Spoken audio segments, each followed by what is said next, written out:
Because my wife asked me to. She's a little mad at me for something I did to her in her dreams the other night. I showed up. So to tell a little about myself, I've got 3 kids. My youngest is 1.5 years old. My oldest is 8 years old. And I got in a little trouble because, I watched the My Little Pony movie, one of them, on my own free will and volition. Woo. And there's a small problem with the fact that those movies don't suck, because those songs are really catchy, and I find myself singing them to myself the next day. So the next day I was just going, shake your tail, because we're here to have a party tonight, which I was told was a distraction and an HR incident and a little flat at the key change. So I do like to sing to myself, and I was born in the 80s and I was raised in the 90s, so that's the kind of music I like.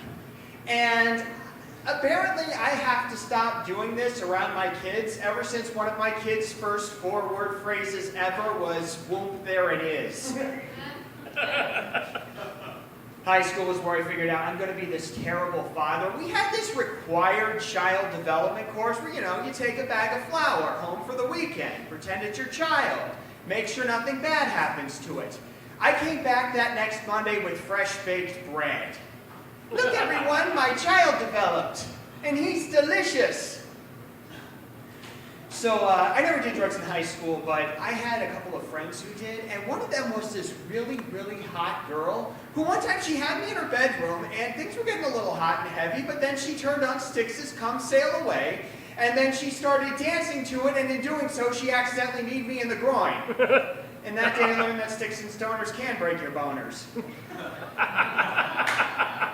Woo! Yes. So I'm an attorney, and I get a lot of weird looks and a lot of weird reactions in the legal community when they find out that I also do stand-up comedy. Because I walked into a meeting one day with a bunch of attorneys who found out ahead of time that I was a stand-up comedian, and the first words out of their mouth were, "Tell us your best joke." And my first thought was, wow, what a strange way to begin a job interview. And Styx's Come Sail Away was playing on the car ride down to the interview. I didn't get the job. And at the job I had now, when they found out I was a stand-up comedian, they were like, oh my gosh, Mike, you're living this awesome double life. You're like Clark Kent. And I hate that comparison. Not just because Marvel rules and DC sucks, but because when Clark Kent gets the call that Metropolis or that Lois Lane is in trouble, he goes to the nearest phone booth, he changes into his super suit, and he goes save Metropolis. And when I get the call that I'm in a comedy showcase, I go to the nearest gas station bathroom, and I change into slightly more casual clothes than I went to work in, and then I get on stage and I tell jokes about My Little Pony. So I am a huge sci-fi fantasy nerd, and I really hate those online sorting hat quizzes for Harry Potter, like, hey, take this quiz and we'll guess which Hogwarts house you're in. Because I'm always like Harry Potter actually under the sorting hat in the first book, just going, not Slytherin, not Slytherin, not Slytherin, and then the quiz is like, what do you do for a living? I'm an attorney, Slytherin! So several years back, I graduated from William Mitchell College of Law, where I went to law school. And for those who don't know, a few years ago, they merged with Hamlin University School of Law, and they became Mitchell-Hamlin. And shortly after that, I got my first fundraising email from Mitchell-Hamlin School of Law, which I promptly deleted without reading it. And that made me very nostalgic for the times that I would delete the William Mitchell College of Law emails without reading them.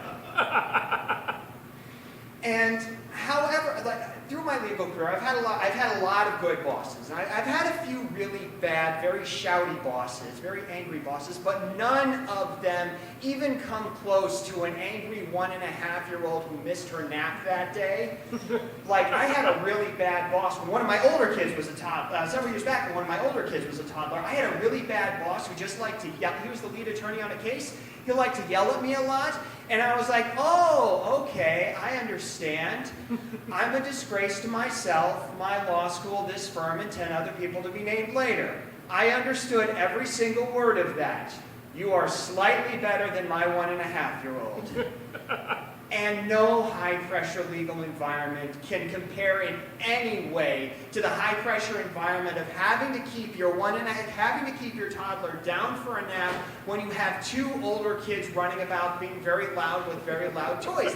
And that's messed with my relationship with my kids. Like, my 5-year-old's favorite toy is this stuffed tiger that when you push the paw, it sings, and it has no volume control, and it has no way to turn off the song, and I feel like I'm a really bad father for not having accidentally lost the toy and then re-gifted it to the child of a parent I hate. But one day while my 1.5-year-old was napping, I just sat on the stuffed tiger by accident, and it started singing, and so I had to keep my 1.5-year-old, I had to keep my toddler asleep, so I had to put a pillow over the speaker of the stuffed tiger, which just happened to be the stuffed tiger's face. And that's when my 5-year-old walked into the room. And now he has trust issues with me around his toys. So, when my 1.5-year-old just started sleeping through the night, and she would wake up every single night. She would wake up every single night at 2:30 in the morning screaming so loud that the windows would rattle. And my first thought was, holy crap, this is totally a nuisance under Minnesota Statute Section 561.01. So I did what any self-respecting father would do. I sent her a cease and desist letter. Because that is what we call discipline in the Vogel family. That's my time. Thank you guys very much.